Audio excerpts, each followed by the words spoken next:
Hutan Hujan Sumatera. Pada tahun 2004, hutan Sumatera masuk dalam daftar warisan dunia oleh UNESCO, sebuah badan PBB untuk pendidikan, penelitian, dan pelestarian budaya.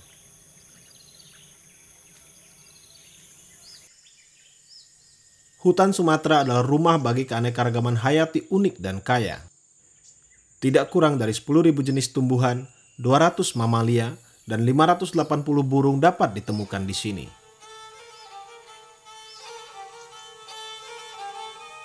Namun hutan Sumatera memiliki catatan buruk deforestasi. Lebih dari 12,5 juta hektar hutan musnah dalam 3 dekade terakhir.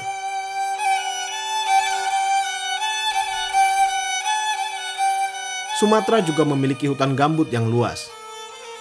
Dan salah satu provinsi dengan kawasan gambut terluas adalah Riau.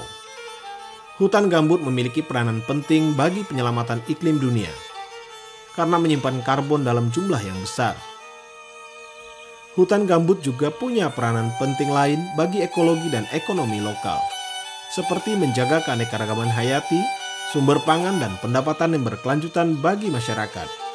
Salah satunya adalah ikan air tawar.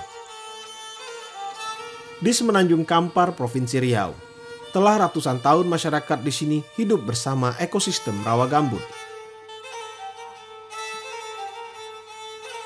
Semenanjung Kampar adalah kawasan hutan rawa gambut terluas yang tersisa di Pulau Sumatera. Secara keseluruhan ekosistem ini 700.000 hektar dan yang tersisa sekitar 350.000. Pemanfaatan kawasan ini untuk hutan desa seluas 4.200 hektar, HPH sekitar 45.000, restorasi ekosistem sekitar 108.000, dan HTI sekitar 472.000. Kondisinya sangat terancam karena sangat rentannya ekosistem hutan rawa gambut ini oleh kegiatan yang bersifat pendekatan perusahaan seperti pembuatan kanal, penanaman pohon yang sejenis.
Sungai Kampar mengalir 450 km dari Bukit Barisan hingga Selat Malaka.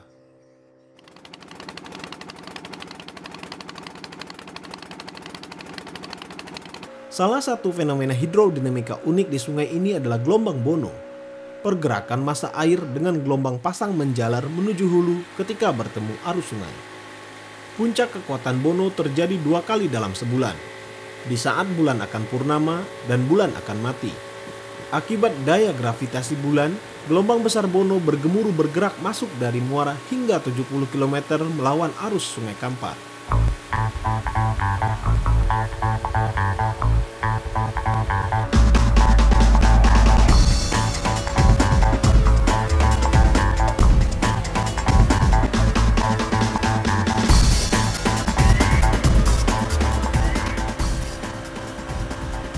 Dan saat ini, gelombang ini menjadi daya tarik wisata utama bagi Kabupaten Pelalawan.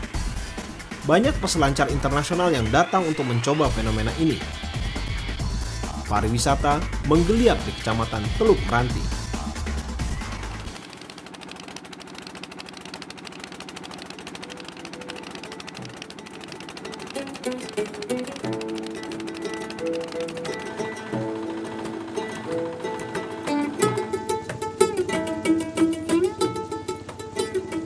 Dari Sungai Kampar, Perjalanan menuju salah satu jantung hutan rawa gambut Provinsi Riau, Sungai Serkap.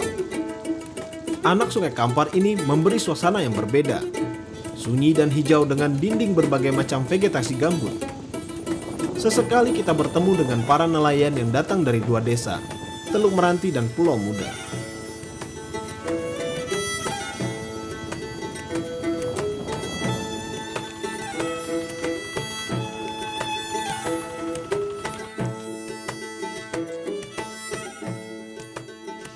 Sungai ini salah satu dari 4 sungai yang ada di Sungai Kampar dan merupakan akses masyarakat untuk kepentingan berhubungan dengan hutan, untuk ikan, kemudian untuk mencari beberapa tanaman obat dan interaksi yang terkait dengan kehidupan mereka.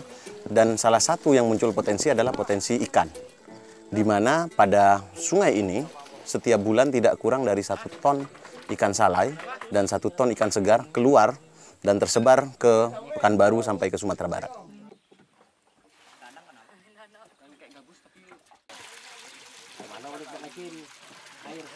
Di sini ada 90 bagan nelayan atau rumah tinggal nelayan secara temporer. Mereka sebulan sekali datang dan kemudian kembali menjual, datang lagi. Ada 90 rumah, tetapi dalam setiap bulannya saya sempat mendata ada sekitar selalu rutin 30 kepala keluarga ada di sepanjang Sungai Serkap ini.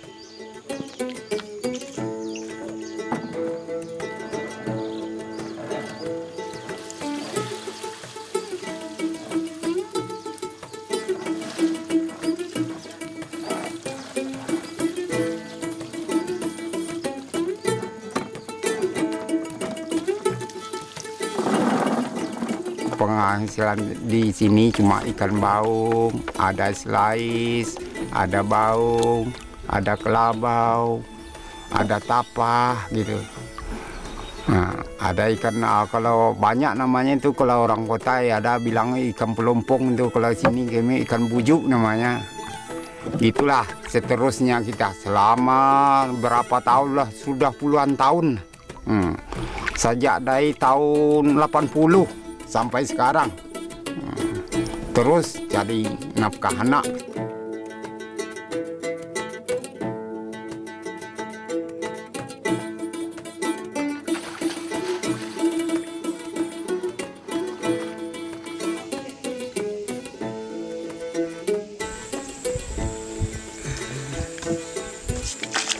Kerja ikan aku nggak paham, Pak.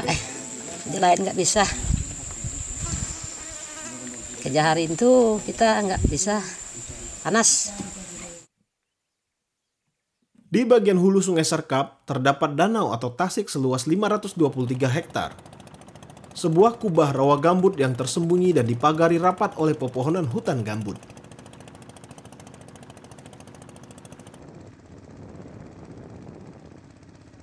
Dibutuhkan waktu 2 hari perjalanan dengan pompong atau kapal kayu kecil untuk mencapai lokasi ini.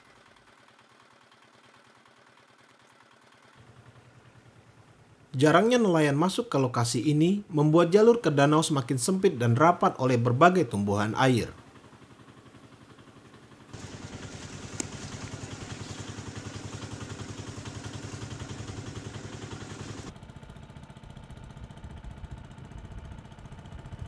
Danau ini hanya dihuni oleh seorang nelayan, Pak Sukiman, yang sejak tahun 1978 mencari ikan di sini. Setiap 2 bulan, dia kembali ke desa untuk menjual hasil dan membeli perbekalan.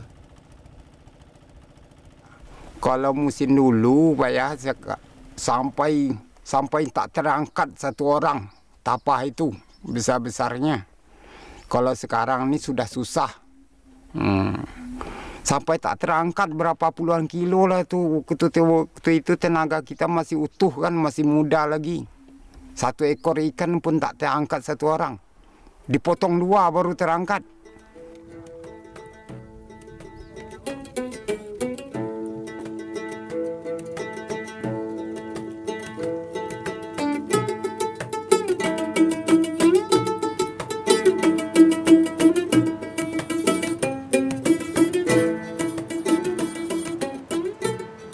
Pasar Bawah adalah pusat perbelanjaan terkenal yang telah menjadi ikon wisata kota Pekanbaru. Di pasar ini juga kita dapat menjumpai pedagang yang menjual ikan salai. Ikan asap atau ikan salai dari Sungai Serkap juga mengisi pasar-pasar di Pekanbaru. Daya serap yang tinggi membuat ikan salai banyak dicari, baik untuk hidangan keluarga atau buah tangan buat mereka yang mengunjungi Provinsi Riau. Kalau yang kayak gini biasanya sih saya sambal. Kalau yang agak-agak besar tuh digulai, yang ada ubi kan, masakan khas Riau kan. Nah, itu biasanya sih yang itu. Nah, kalau bawang juga biasanya digulai itu. Orang Melayu ya udah biasa makan jadi enak sih.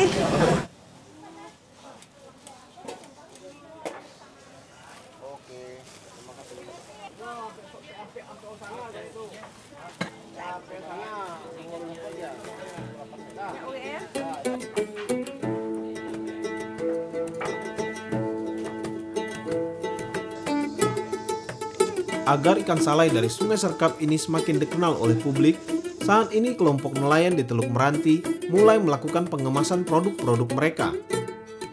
Karena selama ini ikan salai mereka dikenal sebagai produk daerah lain.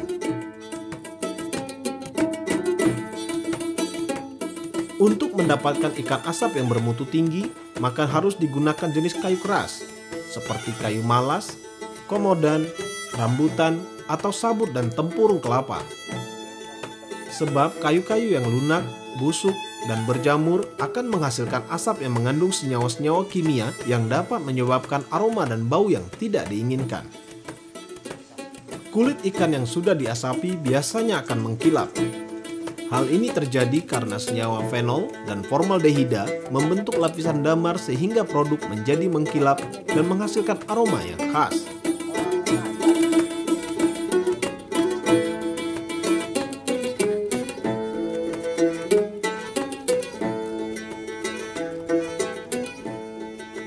Pertama sekali dulu ya ditangkap ikannya, langsung diolah, dicuci di siang semacam ini, sudah itu baru langsung disalai. Kayu yang dipakai ya biasanya yang pertama sekali kayu seperti inilah, kayu malas, itu yang khusus yang dipakai setiap hari. Yang pertama pentingnya kayu malas itu, pertama kayu malas itu apa sudah dimakan api itu sampai habis kayunya ataupun tak mau mati apinya. Kalau kayu malas itu asapnya pertama sekali putih, yang keduanya kalau putih asap kayu itu dia ikannya kuning, bukan hitam jadinya. Kita masuk ada dapat 2 juta 1 bulan, ada 2,5, ada 1,5, nah gitu. Nggak tentu kalau penghasilan ikan kita ini.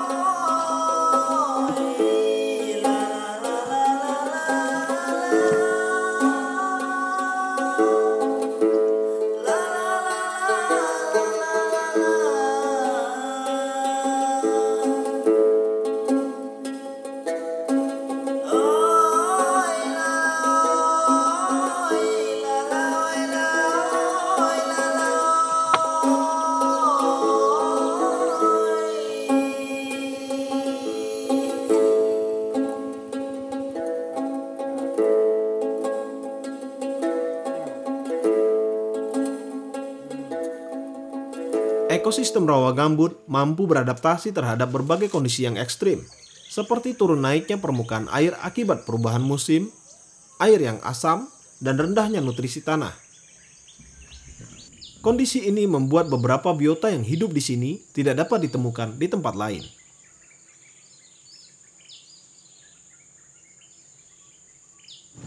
Di Danau Besar Serkap ini ditemukan ikan spesies baru. Nelayan di sini menyebutnya ikan merah. Ikan berukuran kecil ini hanya bermain di permukaan air pada saat hari mulai gelap. Kita dari Kementerian Kelautan dan Perikanan ingin mencoba mengeksplorasi informasi yang diberikan oleh Yayasan Mitra Insani dan masyarakat bahwasanya Tasik Serkap itu ada ikan merah yang konon kata ikan endemik gitu. Jadi yang kita lakukan sini, kita mencoba mengambil sampel, bahwasanya kalau ikan ini belum pernah teridentifikasi, kita akan mencoba mengidentifikasinya gitu, dan juga mengambil sampel DNA untuk kita analisa DNA-nya, kemudian langsung kita akan coba untuk mendaftar kepada Gen Bank di Eropa sana begitu.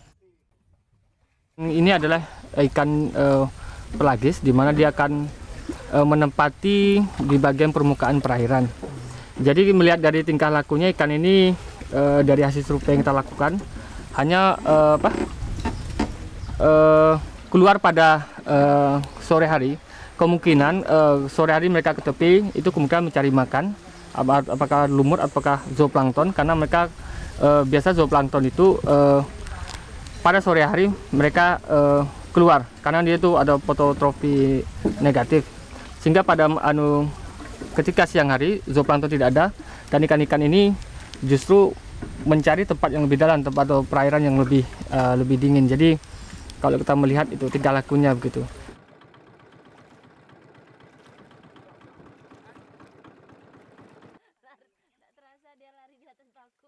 Ini lagi sampling fitoplankton, organisme yang biasanya jadi makanan ikan. Yang lainnya teman saya lagi ngukur kualitas airnya, konsentrasi oksigen di air berapa, kemudian pH airnya, temperaturnya, yang biasanya menjadi indikator untuk tempat tinggal ikan itu di mana gitu, atau lingkungan yang disukai sama ikan itu. Apabila hasil identifikasi kita mengatakan bahwa ikan ini belum pernah diberi nama ilmiah, ini akan menambah informasi tentang keanekaragaman sumber daya hayati perairan di Indonesia, khususnya paparan Sunda.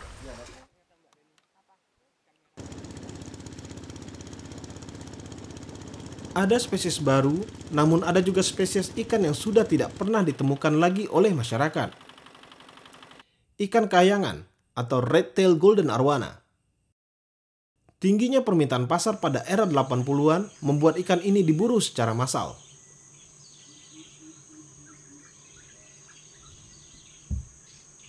Kalau dulu ikan kayangan itu paling banyak sini.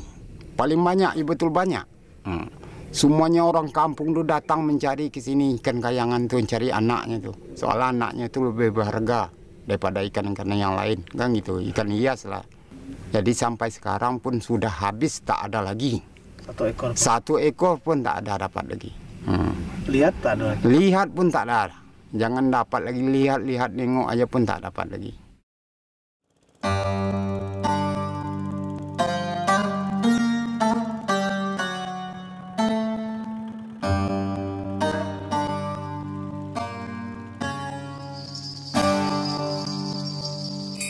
Hutan, sungai, dan rawa gambut di sini adalah ekosistem yang vital dan kantong keanekaragaman hayati dunia.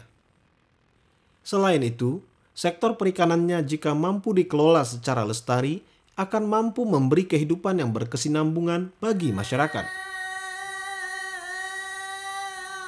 Hutan rawa gambut Semenanjung Kampar saat ini menyimpan 7 miliar ton karbon, sebuah aset bagi penyelamatan iklim dunia.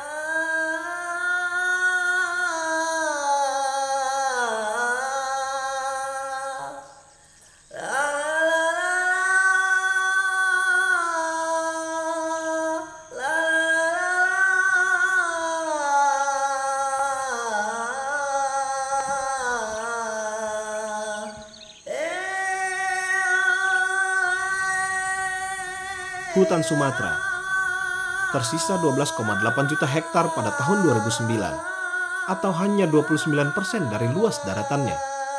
Padahal Sumatera membutuhkan tutupan hutan lebih dari 40% untuk tetap dapat menopang kehidupan dan melindungi keanekaragaman hayati penting di Sumatera.